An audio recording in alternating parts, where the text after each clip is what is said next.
your spirit. A reading from the Holy Gospel according to Matthew.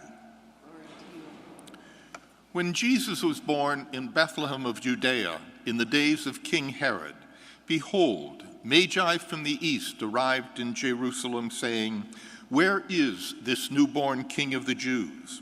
We saw his star at its rising and have come to do him homage." When King Herod heard this, he was deeply disturbed, and with him all Jerusalem. Assembling all the chief priests and scribes of the people, he inquired of them where the Christ was to be born. They said to him, "In Bethlehem of Judea. For thus it has been written through the prophet, 'And you, Bethlehem, land of Judah, are by no means least among the rulers of Judah, since from you shall come a ruler who is to shepherd my people Israel.' Then Herod called the Magi secretly and ascertained from them the time of the star's appearance. He sent them to Bethlehem and said, 'Go, search diligently for the child. When you have found him, bring me word that I too may go and pay him homage.' After their audience with the king, they set out. And behold, the star that they had seen at its rising preceded them, until it came and stopped over the place where the child was. They were overjoyed at seeing the star, and on entering the house they saw the child with Mary his mother. They prostrated themselves and did him homage. Then they opened their treasures and offered him gifts of gold, frankincense, and myrrh.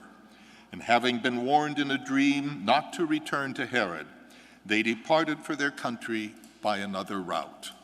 The Gospel of the Lord.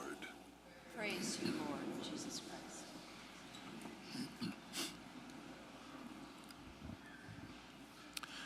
Ravenna, Italy is a port city on the Adriatic. It's about 50 miles south of Venice. And though it's in the west, it has always been a Byzantine place. And it's most famous for its mosaics. There's probably the largest collection of mosaics in the world in Ravenna, Italy. In 402, when the Roman Empire was collapsing, the emperor moved the capital of the empire from Rome to Ravenna.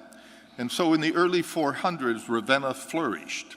There's a mausoleum there, not a particularly large building, in which is buried Galla Placidia, the wife of one of the emperors. And the outside is a very plain brown brick. But when you walk in, literally your mouth hangs open as you look at these mosaics that adorn every square inch of the building. Hundreds of thousands of tiny pieces of stone cut and chiseled to form these great images. There's a church, Apollinare Nuova, and when you walk into it, it's a much larger room than this. Again, you just sound stupefied. These mosaics were made in the early 400s, and they bounce out at you with a brilliance that you can't imagine. There have to be hundreds of thousands of these little stones put together. Apollinare Nuova is dedicated to the birth of Jesus, and the back wall of the sanctuary depicts the Nativity. And on this wall, in huge figures, are the three Magi processing toward the newborn Christ. They have crowns on their heads. They're carrying gold, frankincense, and myrrh. Two of them are white, one of them is black. And above them in large letters are their names, Balthazar, Caspar, and Melchior. And that image is where we get our popular image of the Magi. And there's nothing wrong with that. It fleshes it out, gives us something to hold on to, much as these magnificent Stations of the Cross do. But what we have to remember is that image of the Magi does not come from the Gospel. The Gospel does not say there were three Magi. It does not say that two of them were white and one black, nor does it say that they were kings, and it does not assign names to them. It's perfectly well and valid to have that image, but we always have to remember what is in the Gospel or what Jesus said as opposed to what emerges, because that's where religion always gets in trouble. We take something that Jesus did and then we add to it and impose it upon people, and it's not really what Jesus intended. This whole brouhaha that is going on between Pope Francis and a number of the cardinals and bishops, where Pope Francis is saying to divorced and remarried people, perhaps God wants you to come to the table of the Lord and be fed at communion. Because communion is not a reward for being good, it is the food to sustain us on the journey. And Francis is saying, Jesus never said that you can't come to communion if you're divorced and remarried. And yet these cardinals and bishops are outraged because they're hanging on to something that was added by the church. Always, always, we have to know what's in the gospel and what Jesus did. What's Matthew trying to do here today? Remember that Matthew writes to a Jewish audience who believed that Jesus was the Messiah. He's trying to show them how he fulfills all the Old Testament prophecies.